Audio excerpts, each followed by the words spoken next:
Good morning दोस्तों। आपको अपने YouTube channel Manju Agarwal Sanskrit classes में आप सभी विद्यार्थियों का स्वागत करती हूँ, अभिनंदन करती हूँ। नमो नमः दोस्तों आज की क्लास का हमारे टॉपिक रहेगा नैदीय चरितम महाकाव्य। दोस्तों नैदीय चरितम महाकाव्य जो महाकवि श्रीहर्ष की रचना है। दोस्तों महाकवि श्रीहर्ष के बारे में हमने पिछली क्लास में विस्तार से चर्चा की थी। इसके बाद नेक्स्ट क्लास में हमने नैदीय चरितम महाकाव्य के बारे में विस्तार से चर्चा की। आज हम सर्गानुसार कथानक को देखते हैं। कुल सर्गों की संख्या हमने बताई थी 22 सर्ग है। 22 सर्गों में प्रत्येक सर्ग में किस किस कथा का वर्णन किया गया है, अर्थात कथा वस्तु को किस प्रकार से समेटा गया है उसको बताते हैं। तो सबसे पहले जो प्रथम सर्ग आता है उसमें क्या आता है कि नल व दमयंती एक दूसरे के गुणों को सुनकर क्या हो जाते हैं, परस्पर आकृष्ट हो जाते हैं। और तो सबसे पहले इसमें जो राजा नल है, निषद देश के राजा नल है, वो वन विहार के लिए जाते हैं।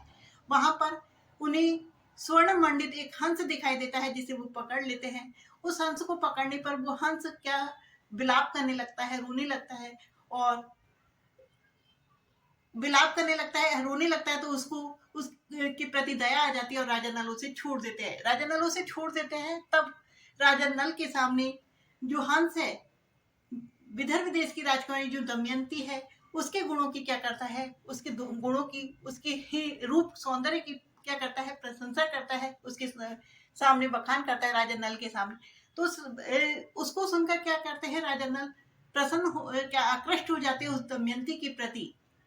तब राजा नल उस हंस को कहते हैं कि मैंने आपके को छोड़कर यदि आपका थोड़ा सा भी उपकार किया है तो आप मेरे लिए एक कार्य कीजिए कि आप मेरे गुणों के बारे में मेरे लिए दमयंती के पास जाकर मेरे गुणों की प्रशंसा कर दीजिए, अर्थात उसे मेरे प्रति आकृष्ट बना दीजिए। इस प्रकार तो राजा नल के पास से जो हंस है वो उड़कर कहाँ चला जाता है, विदर्भ देश में। विदर्भ देश में राजकुमारी कहाँ रह रही है, कुंडलपुर में रह रही है। कहाँ पर रह रही है, कुंडलपुर में। वहां जाता है और राजकुमारी के सामने, तो राजकुमारी के सामने क्या करता है, राजा नल के गुणों की व्याख्या करता है। तो उससे राजकुमारी नल में जो दमयंती है वो भी राजा नल के गुणों के उन रूप सौंदर्य पे, उनके गुणों पर आकृष्ट हो जाती है। इस प्रकार बिना देखे ही एक हंस के माध्यम से राजा नल दमयंती के प्रति और रानी राजकुमारी दमयंती नल के प्रति आकृष्ट हो जाते हैं, प्रेम में आकृष्ट हो जाते हैं। तो प्रथम सर्ग में जो कथा वस्तु को लिया गया है वो क्या लिया गया है कि राजा नल का सबसे पहले क्या आता है, वन विहार।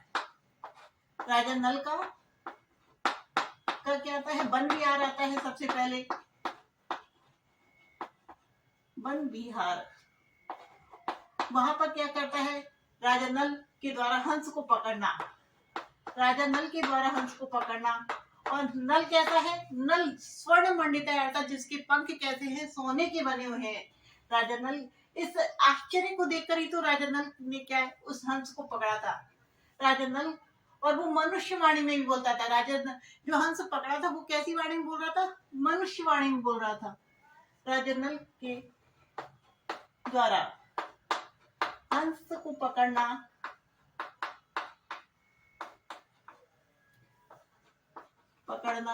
तथा हंस का क्या करना, विलाप करना। हंस का विलाप करना और राजा के द्वारा दयाद्र होकर उसे छोड़ देना। और विलाप करना, राजा द्वारा उसे छोड़ देना, तथा अंत में राजा के द्वारा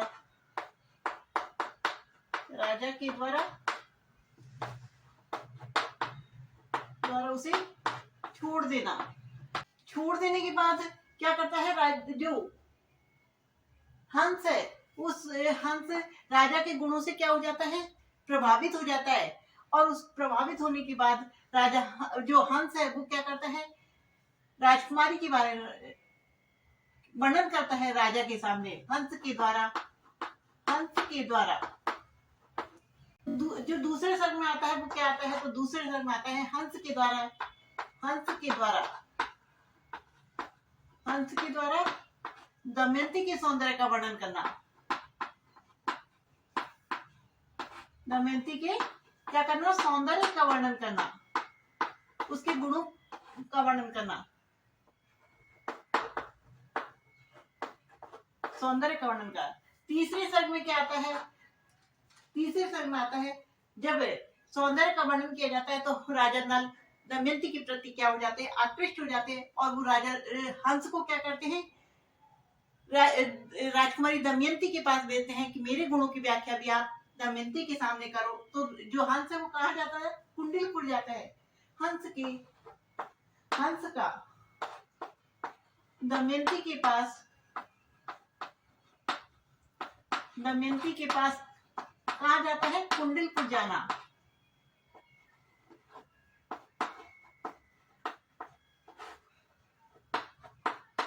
और वहां पर क्या करना है, राजा नल के गुणों की व्याख्या करना, राजा नल के गुणों का, नल के वर्णन करना, और दमयंती को क्या करना, आकृष्ट करना। मतलब इसके इस तरह से वर्णन किया हंस ने कि जो दमयंती वो राजा नल के प्रति आकृष्ट हो गई। और वापिस का आना, वापिस राजा नल के पास आना, हंस का वापस नल के पास आना, हंस का वापस नल के पास आना।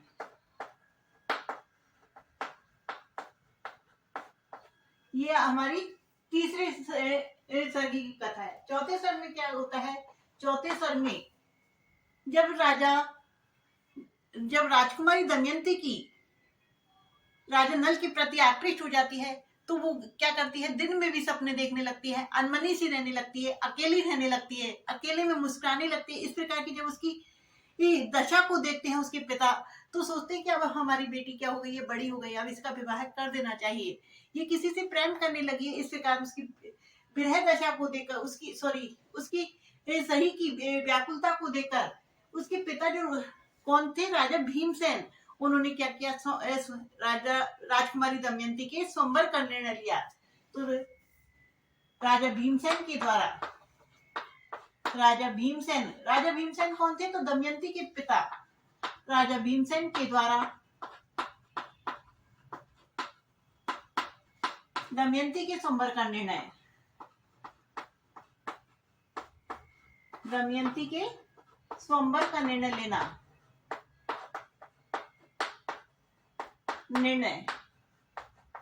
ये कहां पर आता है, चतुर्थ सर्ग में आता है। पंचम सर्ग में क्या मिलता है, तो पंचम सर्ग में अब जब स्वयंवर की तैयारियां प्रारंभ कर दी गई है, राजा भीमसेन के द्वारा दमयंती के स्वयंवर की जब तैयारियां प्रारंभ कर दी गई तो नारद जी ने, देवऋषि जो नारद है, उन्होंने इंद्रदेव के पास जाकर दमयंती के सौंदर्य का वर्णन किया है। किसके सौंदर्य का वर्णन किया है, दमयंती के सौंदर्य का वर्णन किया है, और कहा है कि आप ही वो इस प्रकार के सौंदर्य से युक्त है कि आपकी जो अप्सराएं वो भी उसमें कुछ नहीं है, तो वो तो कहाँ आनी चाहिए, इंद्र लोक में आनी चाहिए। इस प्रकार देवऋषि नारद के द्वारा इंद्र को क्या करा जाता है, राजा जो दमयंती है उसके प्रति आकृष्ट कराया जा रहा है। तो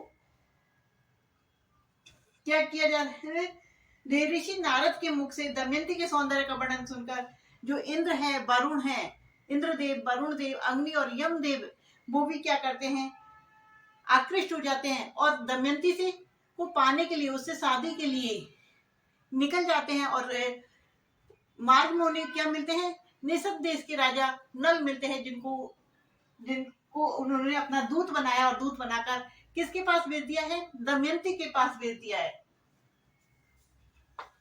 तो इसमें इन्होंने क्या किया है, देवऋषि नारद के मुख से क्या सुना है, दमयंती की ही सौंदर्य का वर्णन किया है। देवऋषि नारद ने किसके सामने किया है, तो इंद्रदेव के सामने किया है, देवऋषि नारद के मुख से, देवऋषि नारद के मुख से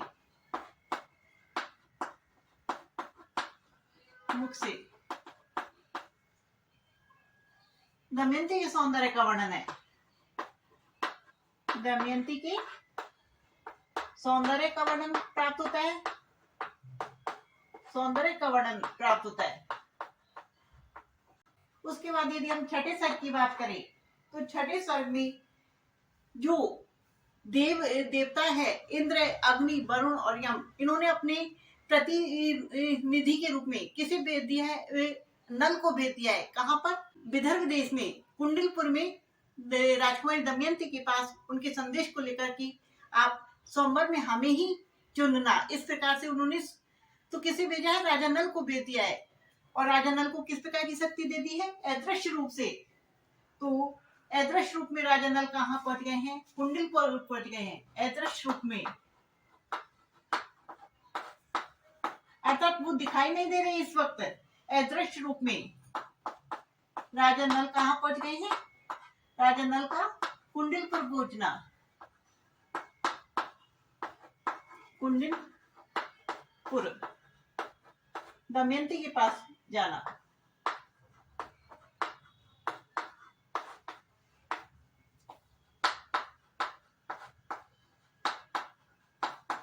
उसके बाद यदि हम साथ में और उसके सौंदर्य को क्या देखा जा रहा है? राजा नल के द्वारा दमयंती के सौंदर्य का क्या किया जा रहा है? देखा जा रहा है। और उसमें उसके बाद सातवें सर्ग में राजा नल के द्वारा दमयंती का नख सिख वर्णन किया गया है। नख यानी नाखूनों से, पैर के नाखूनों से सिख अर्थात शिखा तक का वर्णन किया गया है। तो राजा नल के द्वारा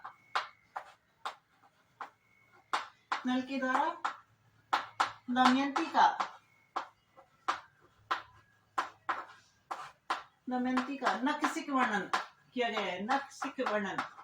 यदि आपसे पूछे कि दमयंती का जो नख सिख वर्णन कहाँ प्राप्त होता है, तो कौन से सर्ग में प्राप्त होता है? ये मिलता है हमें सातवें सर्ग में। कौन से सर्ग में मिलता है? सातवें सर्ग में मिलता है दमयंती का नख सिख वर्णन। उसके बाद यदि दोस्तों आठवें सर्ग की बात करें तो जो नल अदृश्य होकर चारों देवताओं का, पहले तो वो अदृश्य रूप में दमयंती के सौंदर्य को देखा, उसके बाद सातवें सर्ग में उन्होंने उसका वर्णन किया। उसके बाद जब आठवें सर्ग में उन्होंने दमयंती के सामने दृश्य रूप में प्रकट हुए और चारों देवताओं का संदेश दमयंती को सुनाया, तो दमयंती उस संदेश को सुनकर उनकी बातों पर ध्यान न देकर जो हंस ने उसके गुणों की व्याख्या की थी, राजा नल के गुणों की जो व्याख्या की थी, उनके अनुरूप ही उस इंसान को देखकर उनसे पूछती कि आप कौन हो, क्योंकि अभी तक राजा नल को दमयंती ने नहीं देखा है। तो दमयंती पूछी कि आप कौन हो, जो संदेश लेके आए थे राजा नल, तो क्या आप कौन हो? राजा के नल क्या है? देवताओं का संदेश सुना रहे थे कि आप सोमवार में चारों देवताओं में से किसी एक देवता को वरण कर लेना, अर्थात चुन लेना। तब दमयंती कहती कि आप कौन हो? अंत में जब दमयंती को राजा नल अपनी पहचान बताते हैं तो राजा नल को वो अपने विवाह के लिए सोमवार में आने के लिए राजी कर लेती है। ये हमें कहाँ प्राप्त होता है? आठवें और नौवें सर्ग में प्राप्त होता है। तो उसके बाद यदि 10वें सर्ग की बात करें तो 10वें सर्ग में दमयंती के श्रृंगार का वर्णन है और सोमवार का वर्णन किया गया है कि सोमवार में किस प्रकार की सजावट हो रही है, दमयंती का किस प्रकार का सौंदर्य श्रृंगार किया गया है। इस प्रकार का जो वर्णन प्राप्त होता है वो 10वें सर्ग में प्राप्त होता है। दोस्तों अगर हम 11वें और 12वें सर्ग की बात करें तो सोमवार में सरस्वती को नियुक्त किया गया था राजाओं की पहचान मतलब परिचय के लिए। जो राजकुमारी दमयंती थी उनके साथ सरस्वती ने राजाओं की का परिचय करवाया था, जिससे राजकुमारी दमयंती उन राजाओं से परिचित हो सके और जिसको भी वो अपने अनुरूप माने उसके गले में अपनी सोमवार की माला डाल सके। इस प्रकार इसका जो वर्णन किया गया है, राजाओं के परिचय दिया गया है, वो कौन से सर्ग में है? तो 11वें और 12वें सर्ग में है। दोस्तों अगर हम 13वें सर्ग की बात करें तो इसमें सरस्वती के द्वारा जो चार देवता और राजा नल का जो वर्णन किया है, श्लेष युक्त जो वर्णन किया है, उसका वर्णन हमें 13वें सर्ग में मिलता है। 13वां सर्ग हमने आपको बताया था कि 13वां सर्ग सबसे छोटा सर्ग है।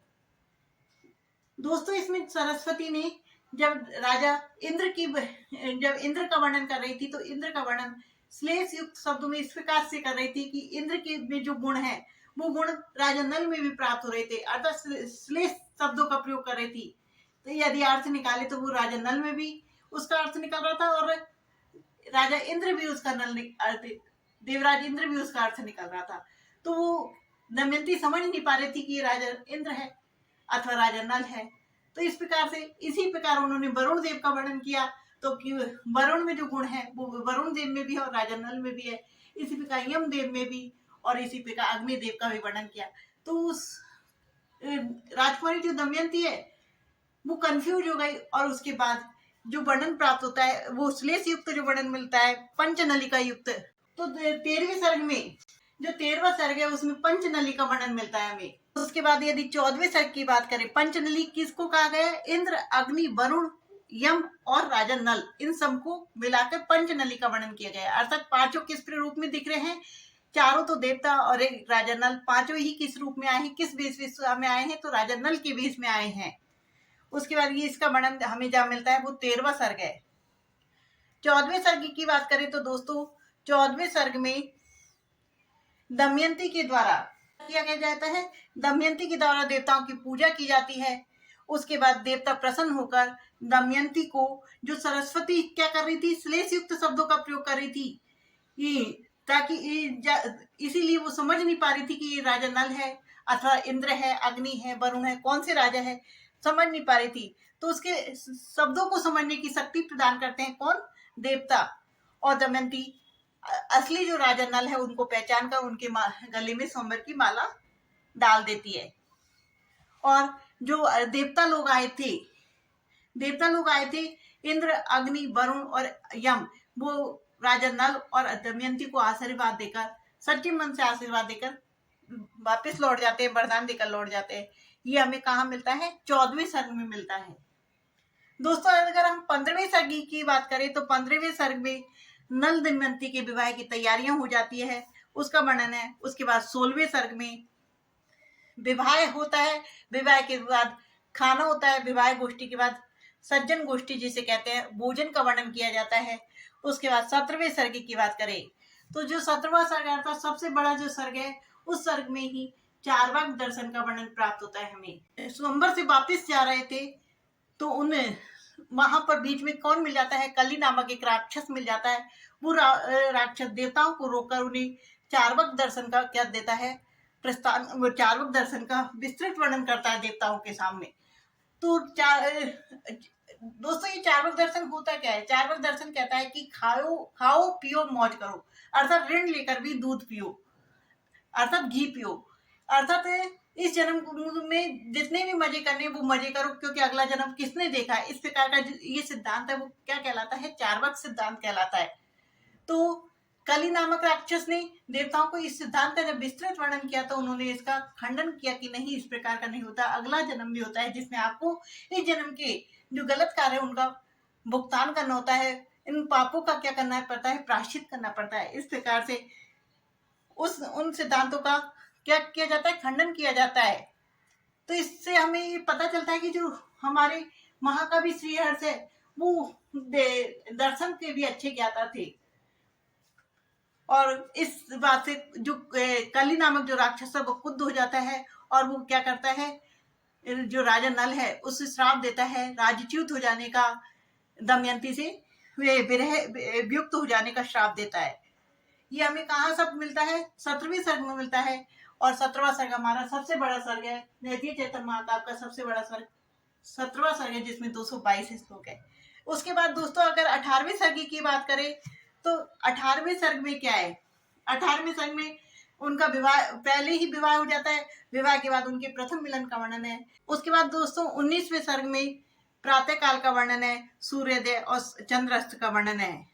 20वें सर्ग में नल के द्वारा अपने जो मित्र है उनके सामने जो रात्रिकालीन समय व्यतीत किया था दमयंती के सामने, उस का वर्णन किया गया अपने मित्रों के सामने 20वें सर्ग में। 21वें सर्ग में नल के स्नान, प्रसादन, पूजा और भोजन आदि का वर्णन किया गया और अपनी पत्नी जो दमयंती है उसके साथ मनोरंजन का वर्णन किया है। उसके बाद 22वें सर्ग में संध्या और रात्रि का वर्णन है। दमयंती के साथ परिहासपूर्ण वार्तालाप के साथ इस महाकाव्य की क्या है? समाप्ति हो जाती है। इस प्रकार इस महाकाव्य में जो सुकुमार और विचित्र मार्ग का क्या किया गया है? समन्वय हुआ है। और इसीलिए इस महाकाव्य को क्या कहा जाता है? दोस्तों इस महाकाव्य को नैषध विद्वत औषधितम अर्थात विद्वानों की औषधि भी कहा जाता है, क्योंकि इस महाकाव्य में सामासिक पदों का, श्लेष युक्त शब्दों का इतना अधिक वर्णन है, इसीलिए इसे विद्वानों की औषधि कहा है। और इस महाकाव्य को ही श्रृंगार रचित को कहा गया है, अर्थात इसमें श्रृंगार रस का जो वर्णन किया गया है वो कैसा है, चंद्रमा की शीतलता के समान अमृत प्रदान करने वाला है। तो दोस्तों, आपको हमारा ये महाकाव्य के बारे में जो हमने आपको बताया वो बहुत ही महत्वपूर्ण, हर प्रतियोगी परीक्षा में बहुत ही महत्वपूर्ण रहने वाली है। तो आपको ये क्लास कैसी लगी प्लीज कमेंट करके बताएं। Thank you for watching.